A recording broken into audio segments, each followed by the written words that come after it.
എല്ലാ വിദ്യാർത്ഥികൾക്കും പുതിയൊരു വീഡിയോയിലേക്ക് സ്വാഗതം. ഈ വർഷത്തെ SSLC പരീക്ഷ നടന്നുകൊണ്ടിരിക്കുകയാണ്. അപ്പോൾ ഇന്നത്തെ പരീക്ഷ ഉണ്ടായിരുന്നത് ഗണിതശാസ്ത്രമായിരുന്നു. അപ്പോൾ വിദ്യാർത്ഥികൾക്ക് ഇന്നത്തെ പരീക്ഷയിൽ അതായത് നിങ്ങൾ പ്രതീക്ഷിച്ച ചോദ്യങ്ങളൊക്കെ വന്നിട്ടുണ്ടായിരുന്നു. അതുപോലെ തന്നെ എങ്ങനെ ഇന്നത്തെ എക്സാമിനേഷൻ ഉണ്ടായിരുന്നു, അതുപോലെ എത്ര മാർക്ക് ലഭിക്കുമെന്ന് നിങ്ങൾ പ്രതീക്ഷിക്കുന്നു എന്നുള്ള കാര്യങ്ങളൊക്കെ നിങ്ങൾ താഴെ കമൻ്റായിട്ട് രേഖപ്പെടുത്തുക. അതുപോലെ തന്നെ വിദ്യാർത്ഥികളിൽ പലർക്കും അതായത് ഈ ഒരു പരീക്ഷ എഴുതിയപ്പോൾ ചില വിദ്യാർത്ഥികൾക്ക് നല്ല മാർക്ക് ലഭിക്കുമെന്ന് പ്രതീക്ഷയുണ്ടാവും. അതുപോലെ തന്നെ കുറേ വിദ്യാർത്ഥികൾക്ക് ചിലപ്പോൾ മാർക്ക് കുറവായിരിക്കുമെന്ന് വിചാരിക്കുന്നുണ്ടാവും. അപ്പോൾ അങ്ങനെയുള്ള വിദ്യാർത്ഥികൾ അതായത് മാർക്ക് കുറയുമെന്ന് പ്രതീക്ഷിക്കുന്ന വിദ്യാർത്ഥികളൊന്നും ടെൻഷനൊന്നും അടിക്കേണ്ട യാതൊരുവിധ ആവശ്യവുമില്ല. കാരണം നിങ്ങൾ ഓൾറെഡി നിങ്ങൾക്ക് CE മാർക്ക് ലഭിക്കുന്നത് കൊണ്ട് തന്നെ നിങ്ങൾ പാസ്സാവും. അതുകൊണ്ട് തന്നെ ആ ഒരു സബ്ജക്റ്റ് പരാജയപ്പെടുമോ എന്നുള്ളത് പേടിക്കേണ്ട ആവശ്യമില്ല. കാരണം 20 മാർക്ക് CE നിങ്ങൾക്ക് ഗണിതശാസ്ത്രത്തിനുണ്ട്. അപ്പോൾ നിങ്ങൾക്ക് അതിനോടൊപ്പം നിങ്ങൾക്ക് എത്ര മാർക്കാണോ എഴുത്ത് പരീക്ഷയിൽ കിട്ടുന്നത് ആ ഒരു മാർക്കും കൂടുന്ന സമയത്ത് ടോട്ടൽ 30 മുതൽ 39 മാർക്ക് വരെ അതിനിടയിലായിട്ടോ അല്ലെങ്കിൽ അതിൽ കൂടുതലോ ലഭിക്കുന്ന പക്ഷം നിങ്ങൾ SSLC പാസ്സാവുന്നതായിരിക്കും. കാരണം ഓൾറെഡി നിങ്ങൾക്ക് ജസ്റ്റ് ഒരു 10 മാർക്ക് ലഭിച്ചാൽ തന്നെ നിങ്ങൾ ആ ഒരു മാത്സ് പാസ്സാവുന്നതാണ്. അപ്പോൾ അതുകൊണ്ട് തന്നെ വിദ്യാർത്ഥികൾ പേടിക്കേണ്ട യാതൊരുവിധ ആവശ്യമില്ല.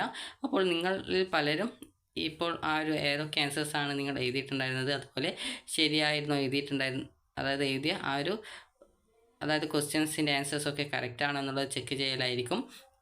അപ്പോൾ അതുകൊണ്ട് തന്നെ വിദ്യാർത്ഥികൾ അതായത് ഈ ഒരു ക്വസ്റ്റ്യൻസൊക്കെ ചെക്ക് ചെയ്ത് ആൻസേഴ്സ് കറക്റ്റായിട്ട് ചിലത് ചെയ്യാൻ വിട്ടുപോയിട്ടുണ്ടാകും. അപ്പോൾ അങ്ങനെയുള്ള കാര്യങ്ങളൊക്കെ നോക്കിയിട്ട് ടെൻഷനൊന്നും അടിക്കേണ്ട. നിങ്ങൾ അടുത്ത ബുധനാഴ്ചത്തേക്കുള്ള അതായത് ബുധനാഴ്ച ഉള്ള പരീക്ഷയ്ക്കുള്ള ആ ഒരു തയ്യാറെടുപ്പ് എടുക്കുക. അതായത് ബുധനാഴ്ച നിങ്ങൾക്ക് മലയാളം സെക്കൻഡാണ്, അതായത് ഒന്നാം ഭാഷ പാർട്ട് 2 ആണ്. അതായത് മലയാളമുള്ള വിദ്യാർത്ഥികൾക്ക് Malayalam, Tamil, Kannada, special English, fisheries science അത് ഫിഷറീസ് ടെക്നിക്കൽ സ്കൂളുകൾക്കാണ്. അതുപോലെ അറബിക് ഓറിയൻ്റൽ 2ാം പേപ്പർ അത് അറബിക് സ്കൂളുകൾക്കാണ്. സംസ്കൃതം ഓറിയൻ്റൽ 2ാം പേപ്പർ അത് സംസ്കൃതം സ്കൂളുകൾക്കാണ്. ഇതുപോലെ നിങ്ങൾ ഏതാണോ ഒന്നാം ഭാഷയിലെ പാർട്ട് 2 ആയിട്ട് എടുത്തിട്ടുള്ളത് ആ ഒരു ഭാഷയാണ് നിങ്ങൾക്ക് പരീക്ഷ ഉണ്ടാവുക. അപ്പോൾ നിങ്ങൾക്ക് ബുധനാഴ്ചത്തെ പരീക്ഷയ്ക്ക് നിങ്ങൾ നന്നായിട്ട് പ്രിപ്പയർ ചെയ്യുക.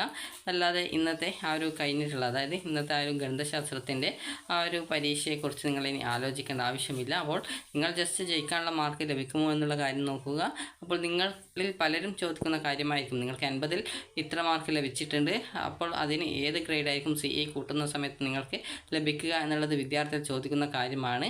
അപ്പോൾ നിങ്ങൾ ചെയ്യേണ്ടത് നിങ്ങൾ ചെയ്തിട്ടുണ്ടായിരുന്ന ആ ഒരു ഇക്വേഷൻസ് അതായത് ആ ഒരു ക്വസ്റ്റ്യൻസ് ഒക്കെ നോക്കുക.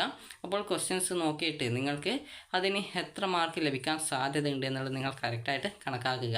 അപ്പോൾ അങ്ങനെ കണക്കാക്കിയിട്ട് നിങ്ങൾ എത്ര മാർക്ക് ലഭിക്കുമെന്നുള്ളത് ഒരു പേപ്പറിൽ എഴുതി വയ്ക്കുക. അപ്പോൾ നിങ്ങൾക്കൊരു 20 മാർക്ക് അല്ലെങ്കിൽ ഒരു 18 മാർക്കാണ് കിട്ടുന്നത് എന്ന് കരുതുക.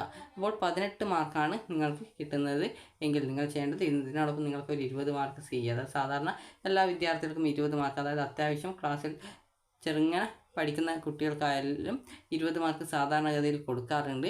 അപ്പോൾ ഈ ഒരു 18ഉം 20ഉം ടോട്ടൽ 38 മാർക്ക് കിട്ടും. അപ്പോൾ 38 മാർക്ക് ഇതിൽ അതായത് ഇപ്പോൾ നിങ്ങൾ സ്ക്രീനിൽ കാണുന്ന ഇതിൻ്റെ സ്ക്രീൻഷോട്ട് എടുത്ത് വെക്കുക. അതിനുശേഷം ഇതിൽ ഏതിലാണ് 30 മുതൽ 39 വരെയാണ് ഇതിലാണ് 38 വരുന്നത്. അപ്പോൾ D+ ആണ്, അതായത് ജസ്റ്റ് പാസ്സായിട്ടുണ്ട് എന്നുള്ളത് മനസ്സിലാക്കാം.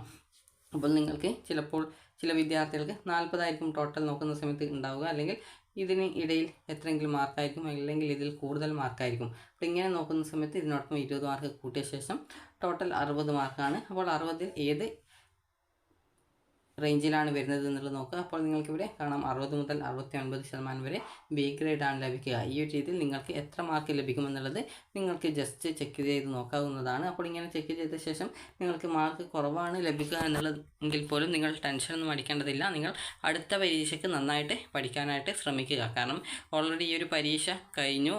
അപ്പോൾ അതുകൊണ്ട് തന്നെ വിദ്യാർത്ഥികൾ ഇനി അതേക്കുറിച്ച് ആലോചിച്ച് പ്രത്യേകിച്ച് വലിയ കാര്യമൊന്നുമില്ല. അതുകൊണ്ട് തന്നെ വിദ്യാർത്ഥികൾ അടുത്ത പരീക്ഷയ്ക്ക് നന്നായിട്ട് പഠിക്കാനായിട്ട് ശ്രദ്ധിക്കുക. അടുത്ത പരീക്ഷ നിങ്ങളുടെ ഒന്നാം ഭാഷയിലെ പാർട്ട് 2 ആണ്. അപ്പോൾ അതിൽ നിങ്ങൾ ഏതാണോ മലയാളമാണെങ്കിൽ മലയാളം, തമിഴാണെങ്കിൽ തമിഴ്, അതുപോലെ തന്നെ നിങ്ങൾ അതായത് അറബിക് ആണെങ്കിൽ അറബിക്, അതുപോലെ സംസ്കൃതമാണെങ്കിൽ സംസ്കൃതം, അതുപോലെ തന്നെ സ്പെഷ്യൽ ഇംഗ്ലീഷ് ആണെങ്കിൽ സ്പെഷ്യൽ ഇംഗ്ലീഷ്, ഫിഷറീസ് സയൻസ് ആണെങ്കിൽ ഫിഷറീസ് സയൻസ്, അതുപോലെ കന്നഡ ആണെങ്കിൽ കന്നഡ. അപ്പോൾ നിങ്ങൾ ഏത് ഭാഷ ഒന്നാം ഭാഷ പാർട്ട് 2 ആയിട്ട് ഏതാണോ എടുത്തിട്ടുള്ളത് അത് നിങ്ങൾ നന്നായിട്ട് പഠിച്ചിട്ട് അതിൽ നിങ്ങൾക്ക് പറ്റുന്ന രീതിയിൽ നല്ല മാർക്ക് വാങ്ങിക്കാനായിട്ട് ശ്രമിക്കുക. അപ്പോൾ ഇതിന് ശേഷമാണ് നിങ്ങൾക്ക് കെമിസ്ട്രി ഒക്കെ വരുന്നത്. കെമിസ്ട്രിക്കൊക്കെ നിങ്ങൾ ശ്രമിച്ചു കഴിഞ്ഞാൽ ഫുൾ A+ തന്നെ നിങ്ങൾക്ക് അതായത് ആ ഒരു സബ്ജക്റ്റിന് തന്നെ ഫുൾ മാർക്ക് വാങ്ങിക്കാൻ സാധിക്കുന്ന സബ്ജക്റ്റുകളാണ്. അപ്പോൾ അതുകൊണ്ട് തന്നെ വിദ്യാർത്ഥികൾ അതുപോലെ മലയാളം അതായത് ഒന്നാം ഭാഷ പാർട്ട് 2 ഏതാണോ ആ ഒരു സബ്ജക്റ്റുകളും സാധാരണഗതിയിൽ നിങ്ങൾക്ക് നല്ല മാർക്ക് വാങ്ങിക്കാൻ പറ്റുന്ന സബ്ജക്റ്റുകളാണ്. അപ്പോൾ അതുകൊണ്ട് തന്നെ നന്നായിട്ട് പഠിക്കുക. അപ്പോൾ വിദ്യാർത്ഥികൾക്ക് ഈ ഒരു വീഡിയോ ഉപകാരപ്രദമായിട്ടുണ്ടെങ്കിൽ ലൈക്ക് ചെയ്യുക, ഷെയർ ചെയ്യുക. Thank you for watching.